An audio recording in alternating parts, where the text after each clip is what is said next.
বাংলাদেশের জনসংখ্যা ১৬ কোটি। সর্বশেষ ২০১১ এর আদমশুমারি অনুযায়ী বাংলাদেশের জনসংখ্যা ১৬ কোটি এবং এর মধ্যে যুব জনসংখ্যা ১৮ থেকে ৩৫ বছরের যুব জনসংখ্যা হচ্ছে ৪,৮০,০০,০০০, প্রায় ৩০%।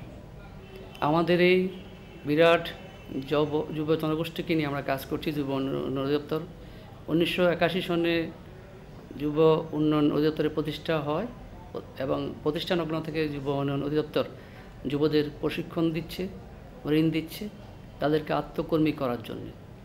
আমাদের বাংলাদেশে যে যুব জনসংখ্যা এটা অত্যন্ত ব্যাপক এবং সম্ভাবনাময়।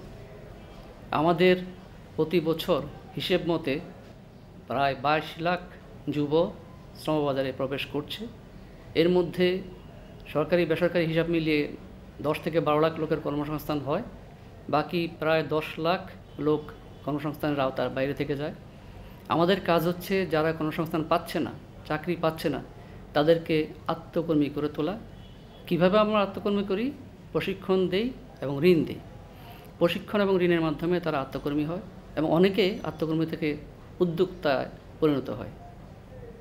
আমাদের যুব উন্নয়ন অধিদপ্তরের যে প্রশিক্ষণের সক্ষমতা, বছরে আমাদের ৩ লাখ পর্যন্ত প্রশিক্ষণ দিতে পারি। কিন্তু চাহিদা যেভাবে বাড়ছে এবং যেভাবে যুব জনসংখ্যা শ্রমবাজারে প্রবেশ করছে, তাদেরকে প্রশিক্ষণ দিতে গেলে অনেক বেশি যুবর কাছে আমাদের পৌঁছাতে হবে এবং সেই পৌঁছানোর মাধ্যম হচ্ছে একটি ই-লার্নিং। আমরা এই কারণে ই-লার্নিংয়ে আমরা পদার্পণ করছি। আমরা ই-লার্নিং চালু করছি। আমরা কোয়েল পার্টনারের উপর ই-লার্নিংয়ের কন্টেন্ট প্রস্তুত করেছি এবং এটি আমরা সহসাই আমরা ওয়েবসাইটে দিব, muktopad.com, এবং আমাদের যুব উন্নয়ন ওয়েবসাইটে থাকবে। আমাদের কন্টেন্ট ম্যানেজমেন্ট একটি সফটওয়্যার আমরা সহসাই লঞ্চ করবো, সেটি থাকবে। এর উদ্দেশ্য হচ্ছে আমরা প্রশিক্ষণের যে সক্ষমতা ৩ লাখ লোককে আমরা ক্লাসরুম সিচুয়েশনে প্রশিক্ষণ দিতে পারি। কিন্তু এই যে লাখ লাখ যুব যারা আমাদের ক্লাসরুম সিচুয়েশনে আসতে পারছে না, অঞ্চলে অবস্থান করছে, তাদেরকে প্রশিক্ষণ দিতে গেলে আমাদেরকে অবশ্যই এমন কিছু পন্থার উদ্ভাবন করতে হবে যাতে আমরা সকলের কাছে পৌঁছাতে পারি। এই মাধ্যম হচ্ছে ই-লার্নিং। এই লার্নিং প্ল্যাটফর্মের মাধ্যমে আমাদের ওয়েবসাইট থেকে বা বিভিন্ন ওয়েবসাইট থেকে যুবরা ৩ লাখ কেন, যদি ২০ লাখ হয়, ৫০ লাখ হয়, তারা প্রশিক্ষণ নিতে পারবে এবং প্রশিক্ষণ নিয়ে তারা স্বাবলম্বী হতে পারবে। এখন এটা দুভাবে হতে পারে। তারা সরাসরি আমাদের ওয়েবসাইট থেকে ডাউনলোড করে তারা প্রশিক্ষণ নিয়ে নিজেরা আত্মকর্মী হতে পারে এবং তারা যদি কেউ চায় যে আমাদের সার্টিফিকেট নেবে, তাহলে তারা আমাদের নিকটস্থ প্রশিক্ষণ কেন্দ্রে এসে রেজিস্ট্রেশন করে পরীক্ষা দিয়ে সার্টিফিকেট নিতে পারে। এই বিষয়ে আমি একটু কৃতজ্ঞতা স্বীকার করছি এবং স্মরণ করছি প্রধানমন্ত্রী কার্যালয়ের মাননীয় প্রধানমন্ত্রী যারা A2I প্রকল্পে যারা কর্মরত, তারা আমাদেরকে সবসময় পরামর্শ দিয়েছেন, পরামর্শ দিয়ে আমাদেরকে এভাবে সহায়তা করেছেন। এই জন্য তাদেরকে আমি অধিদপ্তরের পক্ষ থেকে এবং আমার ব্যক্তিগত তরফ থেকে ধন্যবাদ জানাচ্ছি। আমরা এই যে ই-লার্নিং চালু করছি, এটি হচ্ছে আমাদের প্রাথমিক পর্যায়ে। আস্তে আস্তে আমাদের প্রায় ৭৪টি প্রশিক্ষণ ট্রেড আছে। আস্তে আস্তে আমরা সবগুলোকেই ই-লার্নিং কন্টেন্টে পরিণত করব। আমরা ধীরে ধীরে সবগুলো আমাদের ট্রেনিং কোর্সকেই আমরা ই-লার্নিংয়ে নিয়ে যাব এবং এর ফলে হবে কি, আমাদের বাংলাদেশের যে ব্যাপক যুব জনগোষ্ঠী, তারা ই-লার্নিংয়ের মাধ্যমে আমাদের কোর্সগুলো তারা অনুশীলন করে তারা নিজেরা আত্মকর্মী হতে পারবে এবং তারা অনেকেই কিন্তু সেখানে তারা উদ্যোক্তা হতে পারবে। এবং আমাদের এই ই-লার্নিং যেটি আমরা জানি যে আমাদের সামনে অনেক বড় বড় লক্ষ্যমাত্রা আছে। 2021-এর মধ্যে ডিজিটাল বাংলাদেশ, 2030 সনের মধ্যে SDG অর্জন এবং 2041-এর মধ্যে উন্নত সমৃদ্ধ বাংলাদেশে বাংলাদেশ হিসেবে আমাদেরকে বিশ্বের দরবারে প্রতিষ্ঠিত হওয়া, এই সবগুলো অর্জনের জন্য আমাদের কিন্তু অনেক দ্রুত বেগে যেতে হবে। এই কারণে প্রশিক্ষণের লক্ষ্যমাত্রা আমাদের বাড়ছে, যুব উন্নয়ন দপ্তরের, এবং আমাদের কার্যক্রমও বাড়ছে।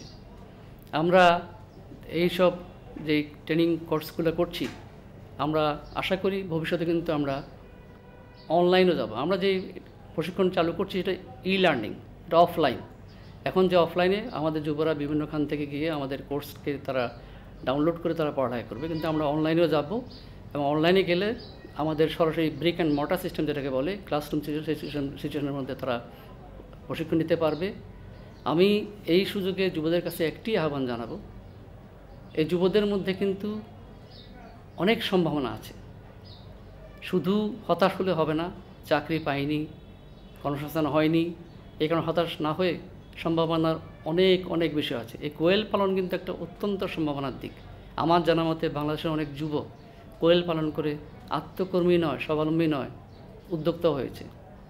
কাজেই সম্ভাবনার সামনে উকি দিচ্ছে। সম্ভাবনার বিরাট ক্ষেত্র আমাদের সামনে আছে। আমাদের যুবকদেরকে সেই সম্ভাবনাকে কাজে লাগিয়ে নিজেদেরকে সফল হতে হবে, আত্মকর্মী হতে হবে, দেশের উন্নয়নে, নিজের উন্নয়নে আত্মনিয়োগ করতে হবে এবং সেটা করার মাধ্যমে যুবরা কিন্তু একসময় সাফল্যের স্বর্ণ চূড়ায় পৌঁছাতে পারবে।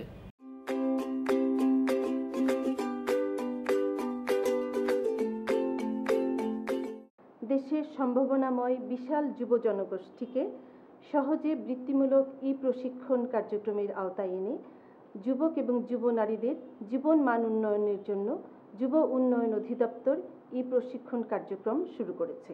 আজ আমরা আপনাদের কোয়েল পালন বিষয়ে প্রশিক্ষণে বিস্তারিত জানাব। আমাদের যুব প্রশিক্ষণ কেন্দ্রগুলোর প্রশিক্ষণ কোর্সগুলোতেও কোয়েল পালন বিষয়টি অন্তর্ভুক্ত রয়েছে। যারা অনলাইনে কোয়েল পালন বিষয়ে প্রশিক্ষণ গ্রহণ করবেন তাদের জন্য সুখবর হলো, নিকটস্থ যুব প্রশিক্ষণ কেন্দ্রে পরীক্ষায় অবতীর্ণ হয়ে আপনারা সহজেই যুব উন্নয়ন অধিদপ্তরে সার্টিফিকেট পেতে পারেন। কোয়েল পালন বিষয়ক প্রশিক্ষণ কোর্সে যুব উন্নয়ন অধিদপ্তরের পক্ষ থেকে আপনাদের সকলকে স্বাগত জানাচ্ছি।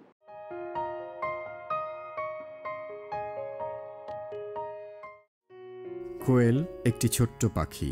পূর্ণবয়স্ক কোয়েল দেখতে অনেকটা মুরগির বাচ্চার মতো।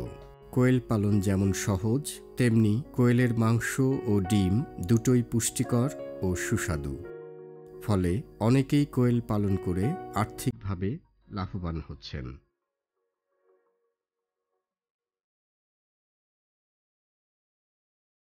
আসুন আমরা জেনে নেই কোয়েল পালনে কি কি সুবিধা পাওয়া যায়। বাড়িতে কম জায়গায় কম খরচে আমরা কোয়েল পালন করতে পারি।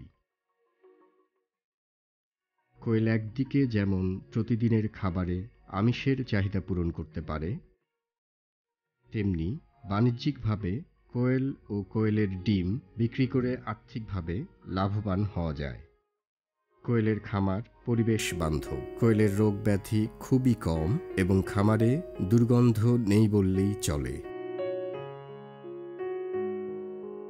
আত্মকর্মসংস্থানের জন্য স্বল্প পুঁজি খাটিয়ে সহজেই কোয়েল পালনের ব্যবসা শুরু করা যায়। আসুন বেকার বসে না থেকে কোয়েল পালন করে নিজের ভাগ্য পরিবর্তন করি এবং দেশের উন্নয়নে অংশীদার হই।